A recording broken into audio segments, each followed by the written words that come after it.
Hello everyone, কেমন আছো তোমরা সবাই? আশা করছি সবাই খুব ভালো আছো, আমিও খুব ভালো আছি। আজকে চলে আসলাম নতুন আরেকটা ভিডিও নিয়ে। তো সেদিনকে সানডেতে হঠাৎ করে আমরা বন্ধুবান্ধবীরা প্ল্যান করলাম যে আজকে একটু ক্রেক পার্কে যাব, হালিশহর ক্রেক পার্কে। অনেক দিনই যাওয়া হয়নি সেখানে, প্লাস বন্ধুবান্ধবের সাথে লাস্ট দেখা হয়েছিল বান্ধবী দিদির বিয়েতে, তারপরে আর দেখা হয়ে ওঠেনি। তো প্ল্যান করা সেইভাবেই চলে আসলাম। ফার্স্টেই চলে আসলাম কফি হাউসে, অনেকক্ষণ বসে আড্ডা মারলাম। তারপরেই ফার্স্টে নিয়ে নিয়েছিলাম 1 কাপ চা। সেটা খেয়ে নেওয়ার পরে নিয়ে নিয়েছিলাম চিকেন পকোড়া। চিকেন পকোড়াটা অতটা আমি ভালো খাই না, খেয়েছিলাম, খুব একটা ভালো লাগেনি। যাই হোক, তারপরেই বাড়িতে ব্যাক করে চলে এসেছিলাম হাজব্যান্ডের সাথে আমিনিয়াতে। আমাদের এখানে আমিনিয়া মোটামুটি ফেমাসই দোকান। তবে সেদিনকে দেখলাম একদম ভিড়টা কম ছিল, মানে লোক ছিলই না, আমরা ছাড়া আর একটা ছেলেই বসে খাচ্ছিল।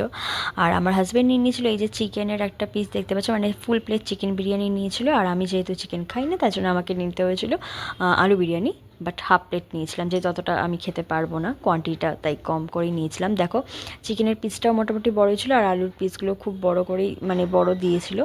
মোটামুটি ভালোই ছিল, একদম হালকা লাইট ছিল বিরিয়ানিটা, খেতে ভালোই লেগেছে। তারপর আস্তে আস্তে আমরা খাওয়া শেষ করলাম। এদিকে দেখলাম মোটামুটি লোক একদমই ফাঁকা হয়ে গেল। তারপরে দুজন মিলে খাওয়া দাওয়া শেষ করে নিলাম। ভিডিওটা কেমন লেগেছে তোমরা অবশ্যই আমাকে কমেন্টে জানিও। আর ভিডিওটা ভালো লাগলে অবশ্যই আমার ভিডিওতে লাইক, কমেন্ট অ্যান্ড শেয়ার করে দেবে। এটা ছিল আমাদের আমিনিয়া বিরিয়ানিটা কাঁচাপাড়ার মধ্যে। দেখা হচ্ছে পরের ভিডিওতে। টাটা।